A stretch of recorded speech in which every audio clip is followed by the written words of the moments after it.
ನನ್ನ ಜೀವ ನೀನು ನೀನು ನನ್ನ ಬಾಳ ಜ್ಯೋತಿ ನೀನು ನಿನ್ನ ಕನ್ನ ಕಂಬನಿ ನನ್ನಾನೆ ನೋಡಲಾರೆನು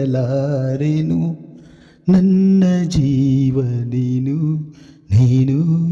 ಗೀತ 1981ರಲ್ಲಿ ಬಿಡುಗಡೆಯಾದ ಭಾರತೀಯ ಕನ್ನಡ ಭಾಷೆಯ ಪ್ರಣಯ ನಾಟಕ ಚಿತ್ರವಾಗಿದ್ದು ಶಂಕರ್ನಾಗ್ ಅವರು ನಿರ್ದೇಶಿಸಿದ್ದಾರೆ ಮತ್ತು ಅಕ್ಷತಾರ ಅವರೊಂದಿಗೆ ಪ್ರಮುಖ ಪಾತ್ರದಲ್ಲಿ ನಟಿಸಿದ್ದಾರೆ.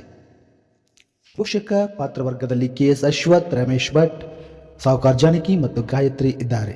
ಇಳೆಯರಾಜ ಧ್ವನಿಪಥ ಮತ್ತು ಹಿನ್ನೆಲೆ ಸಂಗೀತವನ್ನು ಸಂಯೋಜಿಸಿದ್ದಾರೆ ಮತ್ತು ಇದನ್ನು ಬ್ಲಾಕ್ ಬಸ್ಟರ್ ಸಂಗೀತ ಹಿಟ್ ಎಂದು ಘೋಷಿಸಲಾಯಿತು. ನಂತರ ಅವರು 5 ವಿಭಿನ್ನ ಚಿತ್ರಗಳಲ್ಲಿ ಚಿತ್ರದ 4 ಹಾಡುಗಳನ್ನು ಮರುಬಳಕೆ ಮಾಡಿದರು. ಈ ಚಿತ್ರದ ಸಂತೋಷ